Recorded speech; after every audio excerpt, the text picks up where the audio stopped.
Welcome to the Suicide Prevention Show. We are waking up the world to the power of positivity and making suicide, especially teen suicide, a thing of the past.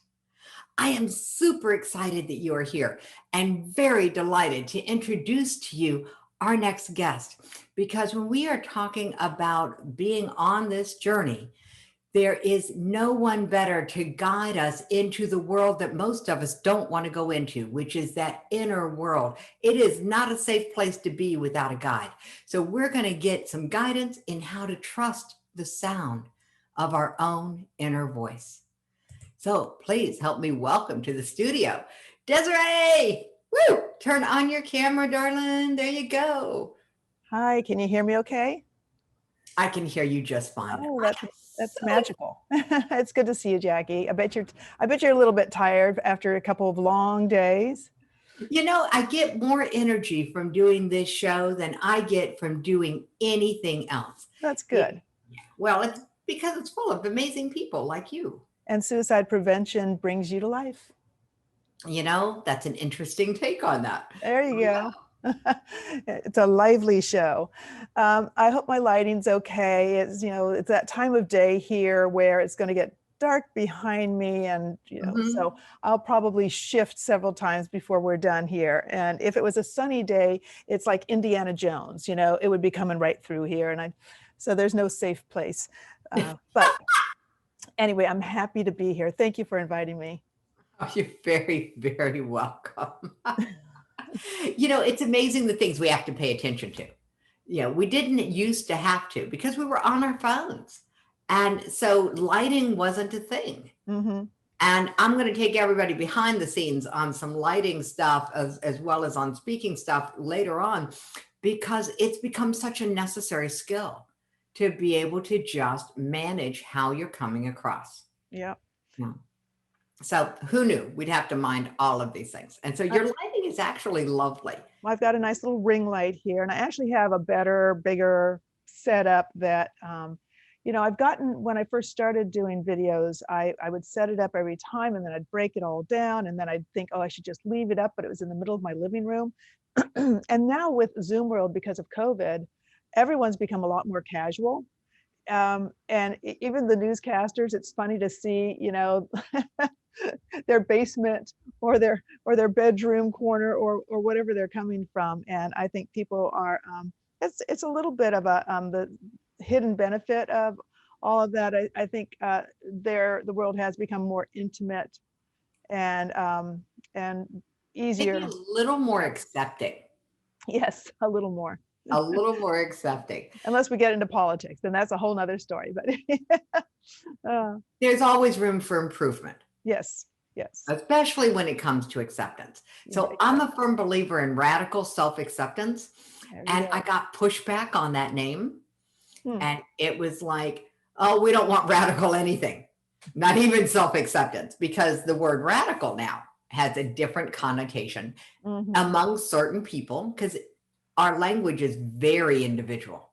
What things mean. It's amazing. Yeah. All right. So speaking of individual language, we're going to take everyone on the journey into the individual language of their inner voice. Right. And I love this conversation.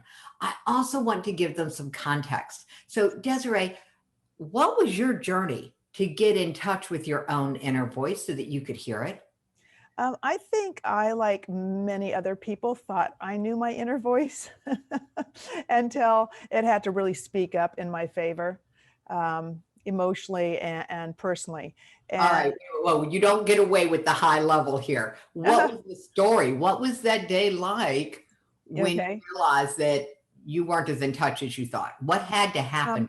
Well, I'll tell you what, and since this show it wasn't one day. It wasn't one day, but there, in this particular show about talking about suicide, there was that one moment where I considered it for myself. And I was, had allowed myself, and this is where it talks about hear the sound of your inner voice. I had allowed myself to listen to everyone but me.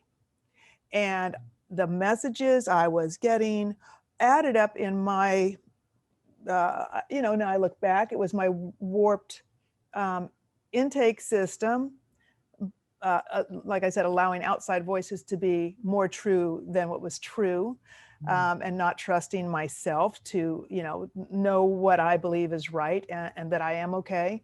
That let me get there. And I just gave all that personal power away. And so there was that moment. And for, I've talked about it on other shows and stuff. So it's not it was, part of going through divorce. And it wasn't even the divorce part. It was the part leading up to the divorce, right? The part that made me want to get a divorce. And, so not to get into lots of details, but, a long marriage, 3 children, and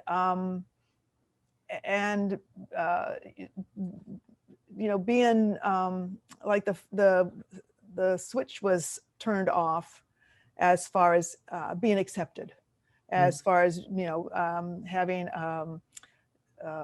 affection shown to me and I had, obviously it'd been a long relationship, really based, unfortunately, a lot of my self-value on what my husband thought. And because he was the most important person in my life as far as that, and that slowly started to change. And then when I, listening to other people that didn't understand my inner world, telling me, oh, it's okay, and then not getting the outside support. I finally got to that, what do you call it? The basement of emotion where I'm like, well, I guess I'm just worthless. And, luckily I had children. And when we talk about what brings you back from the ledge, right? Because I thought, well, if this is all there is, and I'm like, well, I would not do that to my children. So what happened from, say, if that was a particular point, what happened from there was a slow process of making that decision that I'm not going anywhere. And what am I going to do about it? Right? So if I'm not going anywhere, then I need to, pick myself up, dust myself off, and learn to live, and learn to like living, and learn to like myself. And they say that from, and I tell this to my clients now, and I often share my personal story with them, that I wouldn't be doing this at all. My degree was in psychology, and I had worked with, groups early on, but then I stayed home and raised kids, and pretty much dedicated my life was about my family and the home and my ex. And I worked part-time here and there as an artist in particular. And so somewhere in there, I found the opportunity as my kids were older to move back into the helping field. And it was, kind of like just a mediocre desire. But once I got through and learned my way through, then it lit the fire under me to help other people, to shorten their suffering, to help them learn what I learned, which took me about 5 years, to learn what I learned and really be there for them to never get where I got. So that's why I'm happy that you invited me on here, because I'm generally, hypnotherapist and life coach. I don't generally always deal with suicide, but certainly the people that come to me may have been in that position. And I see I'm turning dark because the sunset's going down behind me. Let me see if I can turn these. There's the Indiana Jones moment. Hold on. There we go. While you take care of your lighting, because this is what it's like to host a live summit. Tech we're tied up here. Lighting changes. I'm just going to shift. I'm going to shift this direction and just see if that helps. There we go. That's without knocking anything down. Without knocking anything over. We like that. I'm glad I said something about that in the first place, because otherwise, as soon as I start talking, I'm like, oh, I'm just a backlit black shadow. There, now I'm cozy, I'm happy, and I'm readjust. I'm a well-adjusted person now in more ways than one. And the amazing thing is that from the perspective matters. So from your perspective, it got really dark, and from my perspective, it didn't. Oh, really? Camera that's interesting. Adjustment. Well, that's a good point then. It's all about perspective, which I also love to tell people. Yeah. The perspective of the camera is really, really key. Well, you let me know if it gets a problem. Otherwise, I won't move again. Sounds like a plan. Okay.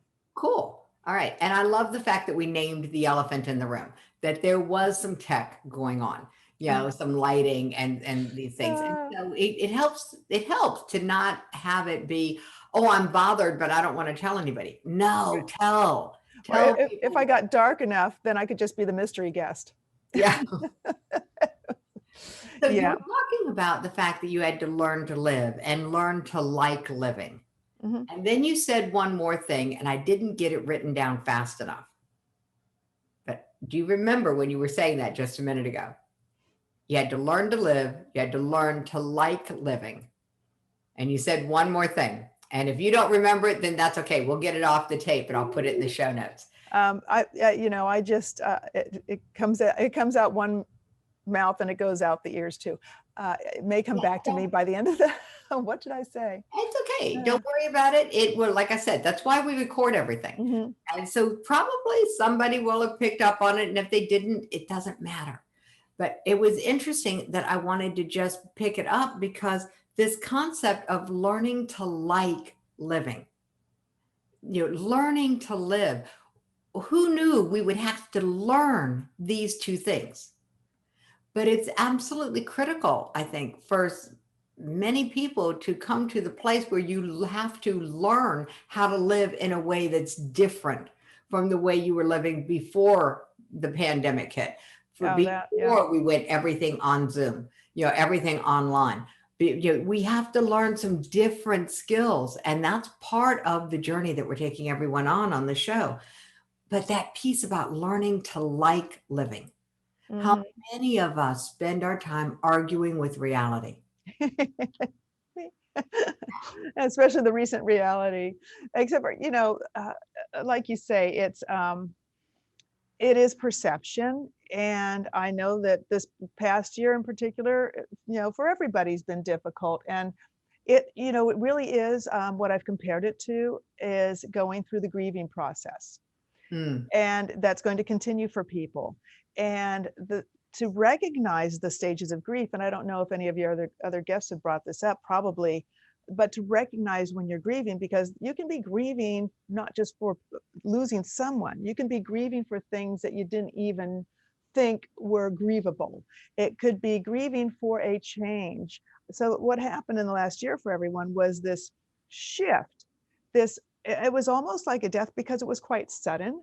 And the grieving over things they used to do, or the grieving for the change in the normal lifestyle, can have an emotional effect that mhm. can just bring a person to a state of really, some for many people, as we've seen with the suicides, a state of hopelessness, that there's no sense in living or anything, because this is they get the tunnel vision. This is never going to change, or this is horrible, and life is horrible. And I'm they don't even they need to zoom out, I like to say, and see the big picture. You talk about learning to live. Also, for a lot of people, we need to remember what it was like before. Remember that feeling, because that feeling can come back no matter the outside circumstances. And I talk about that inner voice, and that inner world is creating that shield that you can protect your inner world from the events and the disappointments and whatever's happening in the outer world. You can control your inner world, and that is learning to listen to your inner voice and just finding the gratitude in every day. There's always something to be grateful for. So we're going to take them on a very linear, step-by-step journey into what it's like to learning to trust your inner voice. Okay. So and one of the things that I love about doing this show is that we're not about intervention. This show is not designed to intervene for someone who is struggling with suicidal thoughts. This show is a pure prevention show. It is to help prevent people from ever getting near the ledge. Yeah. That's our job. And so one thing that when we talked and I realized, wait a minute, this is a pure prevention possibility. That if I could learn to trust my inner voice, if I could learn to hear my inner voice a little more consistently, Yeah. and then I could learn to trust it, then that's part of this journey that keeps me away from the edge. And that's the point.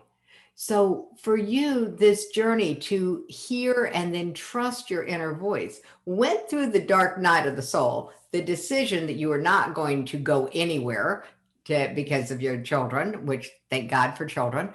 And yeah, I'm grateful that you're still here. Thank you.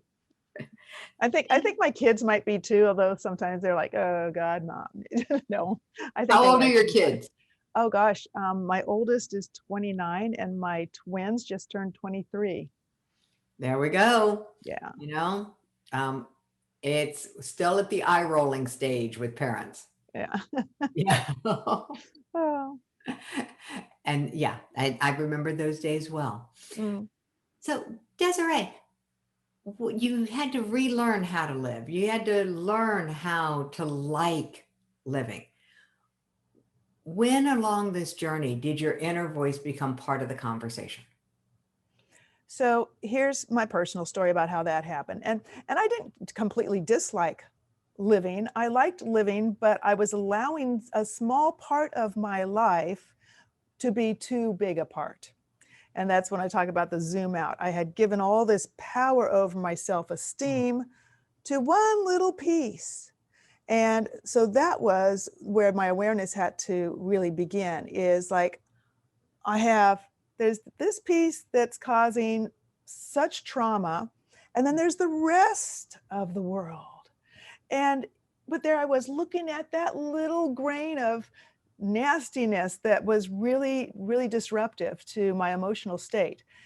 Instead of looking at the whole beach, there was this, oh, look at that ugly little grain of sand, instead of enjoying the ocean. So I had to allow myself to zoom out. So what happened for me was, and this is kind of the process that I went through, and one of the things that I suggest to people, just to start hearing themselves, that it worked amazingly for me, is I was stuck in not making a decision because I was listening to all the other opinions about what was best for me. Mm-hmm. And by not following my heart, I was not living really I wasn't happy. I was just being or doing. I was doing, not being. Is that what they say, right? I was doing, not being. And I wasn't being myself. I wasn't being happy. I wasn't, being the person that I like. I was doing the things expected of me. And I was doing the things that other people, expected of me. And that would be society, my ex, some of my friends, my parents, etc. So what happened was I came across a prompt on Facebook, and this is all, I think I put this in my book, and I talk about it often. I came across a prompt on Facebook about doing 30 days of writing, and it was hashtag 30 days of writing, and do 15 minutes of writing every day. And it was for people that do poetry, writing, whatever. They just wanted to encourage writing. So I thought, oh, I like to write. I like writing. Maybe I'll just do that. So 15 minutes every day with no agenda, no, plan. I would start writing, almost like an automatic writing, and just let what came out come out. And since then, I have learned a lot more about how writing or art kind of skips that conscious mind block. Mm-hmm. And it's a vehicle for self-discovery and your subconscious. So I started writing, and at the end of 30 days of writing, I had my aha moment and answered all of the arguments about why was I still continuing to follow the same path down the road that was unhappiness, and find the courage to make the change, to make the break, to say, I'm not doing this anymore. Of course, it took probably about 2 more years to get, with all the, We're going to say to implement all of your to implement the change. But that changed everything inside of me. I was no longer afraid. That was a big thing, getting rid of the fear. I was no longer afraid. Like, what's the worst thing that can happen? you know, I started to see the other side. So that's what I did. It's was through writing and through journaling and just allowing those answers to come through. And so as a process, you know, as a life coach, hypnotherapist, I've created more of a program, and I think we both work with iAwesome, and on there it's some guided meditation to help. And it's not around the writing. That one's coming up later. I haven't loaded that one yet, but there's one on there about with guided meditation about what's your internal feeling and what does that feeling mean, to really actually for people to get in touch with themselves. What's your body and your inner self telling you that we ignore, you know? So that was my journey of how I began to hear my inner voice. And then of course, after that, it's just become more of a second nature, and you do have to exercise it because we get carried away with what other people are telling us, even when we know. Yeah. Even when you know. Yeah. How many people haven't said, well, I knew I shouldn't have done that, but I did it anyway. Or I knew I shouldn't have gone, but I did it anyway. Or people that say, I knew I shouldn't have gotten married, but I did it anyway. You know, because there's the wedding and everyone's expecting you to go through with it. And it seemed like a good idea at the time. Well, yeah, even when they thought it wasn't a bad idea, they did it because of expectations of other people. Yes. Yeah. So things like that. A lot of work around other people's judgments, opinions, and expectations. Yeah. Because it is such a big conversation that we are, on the one hand, it's good to be outwardly focused when you're talking about helping other people. On the other hand, when you're talking about managing your own life, taking direction from outside of yourself can be problematic for anyone. Yeah. For anyone. So I know that you have created this whole universe, the wellness universe. Tell me a little bit about that. What is the wellness universe? Well, I didn't create it. Actually, it's just a group I belong to that was created by two lovely ladies. And right now it's run by Anna Pereira, who heads it up. And I joined with them in like 2017, and I've been a member for quite a while. And they are a group of like wellness practitioners of all sorts. And it's a wonderful organization if anyone wants to go visit it. So my gift I'm providing was an ebook that was put together, I think it was maybe last summer, last fall, by the Wellness Universe with a day of wellness. And it's all sorts of articles, ideas. Mine's in there. I think mine might be the last entry in there on energy, on personal energy and being an energetic being.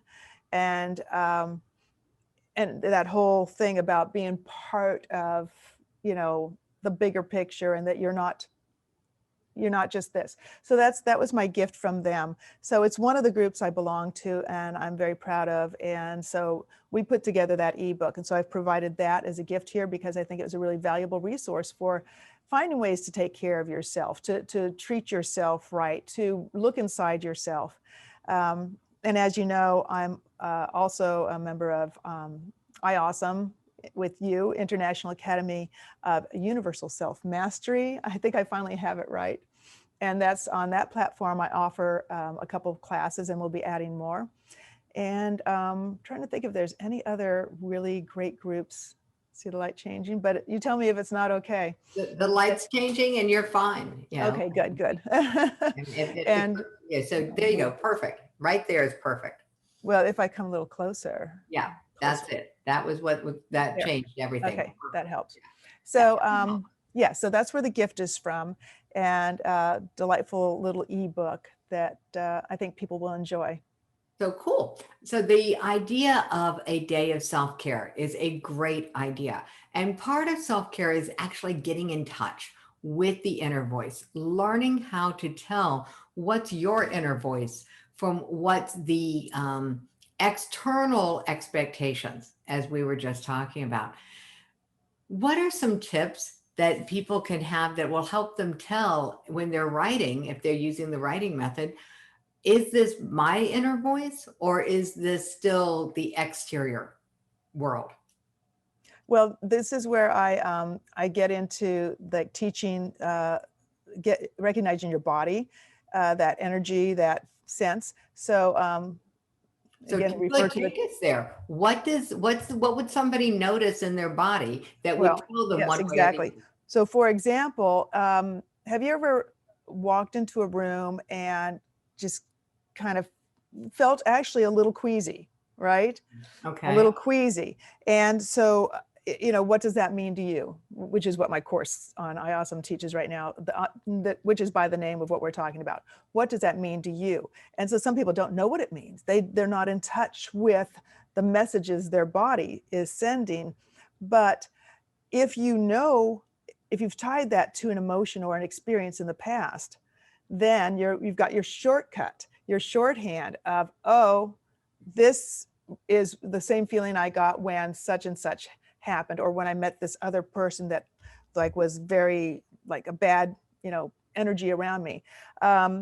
Same thing, say if you kind of feel an expansion in your chest. Like for many of us, we have similar feelings that are maybe fairly universal, but most people still have an individual go-to about something feels good or something feels bad.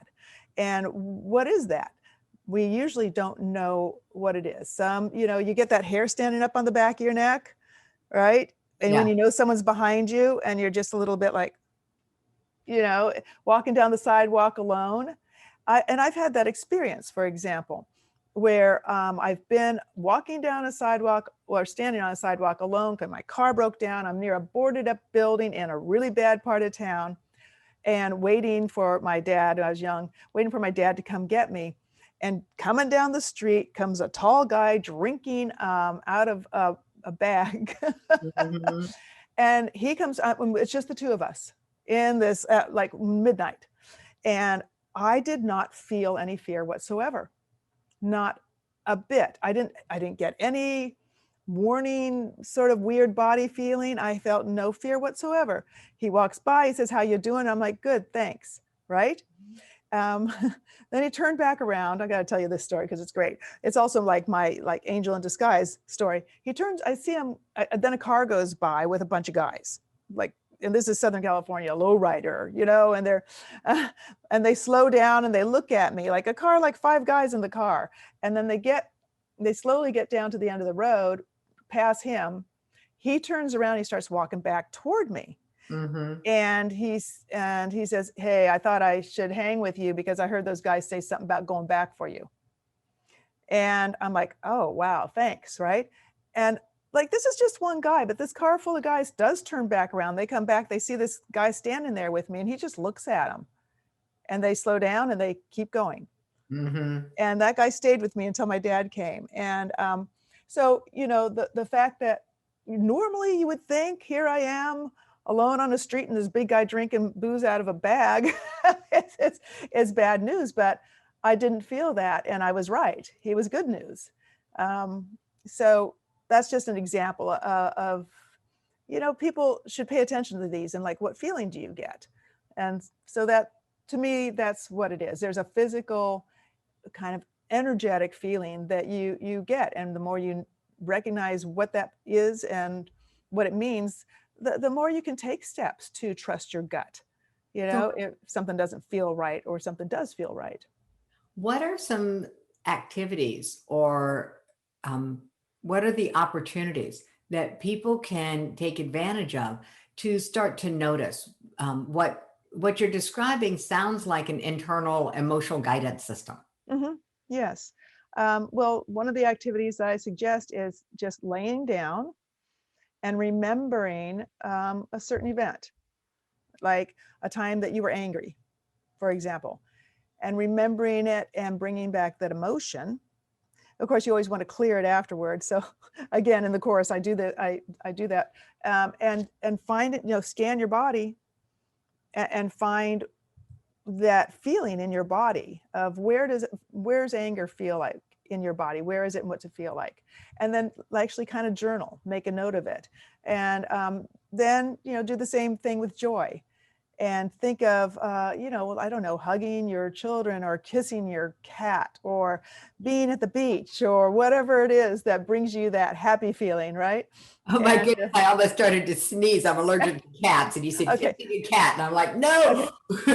You see, and I bet you got an internal feeling. There you go. You probably got like a sense of a tightness, like and a physical pullback, right? My nose started absolutely Yeah. itching. It was Power of suggestion. Actually, just imagine hugging your child, fresh air at the beach, hugging your child. There you go, all cleared up.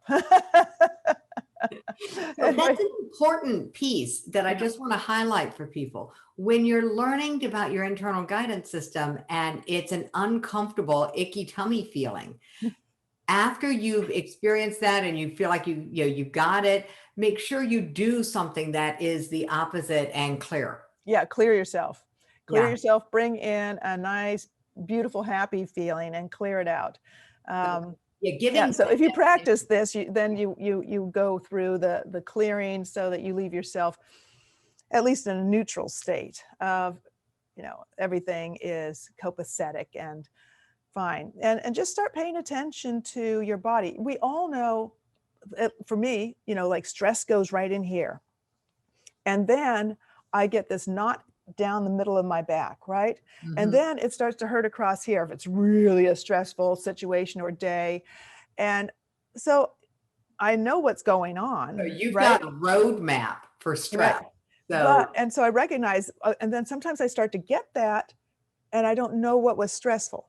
See, and then I have to sit with myself and say, okay, what's going on? What just happened? What happened earlier today?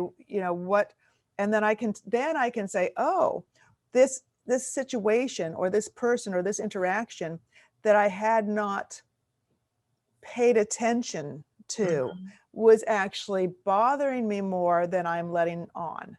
So in the subconscious mind, it triggered something and was more of a issue than I was willing to consciously look at.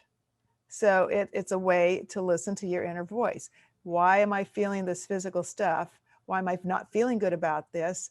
And sit with it, write about it, and find out, am I following my heart? Am I trusting myself?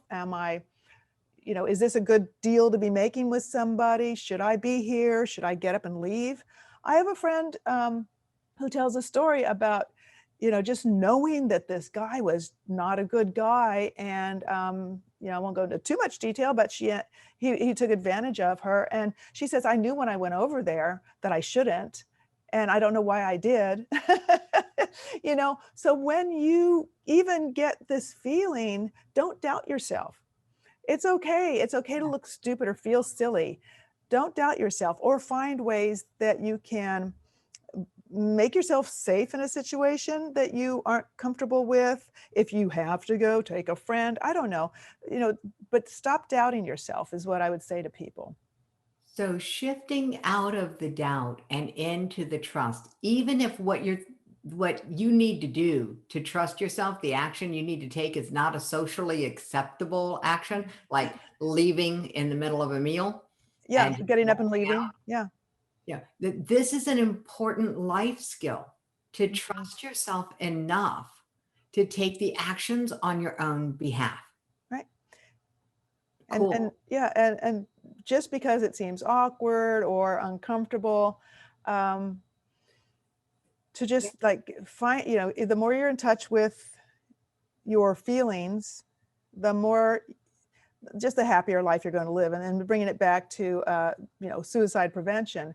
If you're trusting everybody else and not trusting yourself, then you're not living in your happiest level. When you give away your power to let other people tell you what's okay and what's not okay, it leaves, it's almost like vampirism energy. It leaves you drained of your essence, and you're letting yourself wither. You're letting yourself wither. And the more you trust yourself, the more your own personal energy builds up, and the more alive you are, and the happier you are, and the further away from any thought of thinking that leaving is a good idea. I want to add something else that I use when talking to anybody who is, has talked about considering that someone else told me, not for myself, but as in a workshop. And I thought that's a really good one. And maybe it's not that new, probably came from somebody else who came from somebody else. But Well, they say that there's not a new idea under the yeah. sun. Yeah. I mean, Well, humans this have is been my around for a original while. idea that I got from someone else. There we go.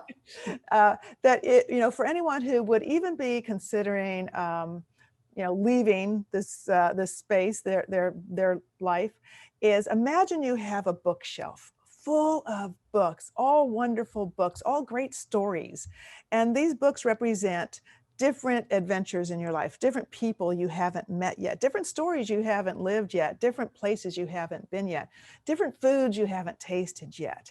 Uh, all these positive things. And imagine that if you decide that you're going to just pick one book, and that's the last book you're ever going to read, but all these other books are up there. So why just, choose only one? Leave yourself time to explore those other books. It's like choosing only one book out of a beautiful list of books that you have so much opportunity to enjoy, and you're just not knowing it yet because you haven't picked up all of those books yet. So it's, I like that metaphor. There's so many books to read, so many adventures to have. You just don't know it yet. Oh, I love that. A book, and I wrote it down as bookshelves full of stories you haven't lived yet. Yeah. Yeah. And great stories with happy endings. Yeah, there we go. Where, Great stories with happy endings. I like that. yeah. Adventures and dramas and comedies and, full of great stories that you haven't lived yet. What a great analogy. It So is. kudos to whoever came up with that one. We like it a lot. And thank you very much for sharing it with us, Desiree. Yeah. The power of being able to listen to the internal guidance system. And, it's a fast decision maker.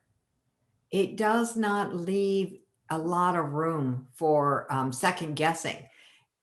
If you practice trusting it, is sort of the sense that I'm getting from you. I mean, we met one time and I said, "Hey, do you want to come on the summit?" And you were like, "Yes." I was like, "Cool." Yeah. It was just that simple.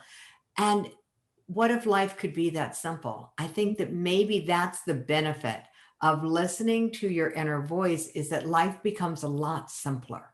It does, and the big thing out of listening to your intuition, especially for me, but I think it's true for everyone, if you just decide, I'm just going to trust my intuition, then it eliminates the fear of, oh, did I do the right thing? If you just stop second guessing and you say, I'm going to trust myself. For example, people, do you know that feeling when when you've been making up your mind, oh, should I move? Shouldn't I move? Should I take this job? Should I, do whatever? And people get stuck, like I was talking about myself, stuck, afraid of making a choice. But once you've made the choice, even if that choice is a scary one because you don't know what the outcome is going to be, making the choice is an amazing sense of freedom all of a sudden. You're just like, oh, well, that's fine because I've made a choice and that's the direction I'm going. And now I don't have to worry about making the decision. And so it sounds crazy, but try it, people. Just try it. If you're confused about making a choice about which direction to go, just make the choice. Just make the choice, and the choice you make, here's another example. The reason that you're making the right choice is because if you're not making the right choice, then you'll decide to make the other choice. You'll say, for example, anybody here do pull cards, like tarot cards or something like that? I pretty much trust the tarot cards, but I see them as a vehicle for, using my own intuition. So sometimes I'll pull something looking for, is this a good idea or a bad idea? And then it pulls up one and I'm like, yeah, that doesn't feel right.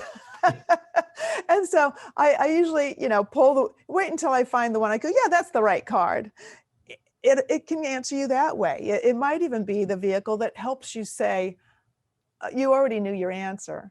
You already knew your answer. If you ask friends for advice and then you don't listen to any of them. Yeah, you weren't looking for advice. You were looking for confirmation or contrast. Right. I think that the brain needs contrast to make decisions. If we have And we need limited options, because if we have unlimited options, Yeah. how do you decide? Yeah, well, I close my finger and I go down the list on the menu or something, but and then if I don't like where my finger is, then I actually read it. But really, if you get the contrast, then you know that's what you don't want. And I love Abraham Hicks, Esther Hicks. If you ever listen to her, she talks about the more you get what you don't want, the more you know what you do want. Mm-hmm. So even getting what you don't want is a benefit, because then you've learned something from it. So people that say, oh, it's terrible, this happened and that happened and I didn't like it and my life sucks. Guess what? You know more about yourself and what you really want than before those bad things happened. Those things that you labeled as bad, because everything is simply a learning experience if you put it that way. You learned what you really want. What's really cool here is that if anyone finds themselves complaining, they can take the complaint as an opportunity for contrast. If this isn't what I don't want, what do I want? Yeah. And trusting themselves to be able to ask that question, because it's a question I didn't know to ask myself for a really, really long time. Mm-hmm. Yeah. If I don't like this, what do I want?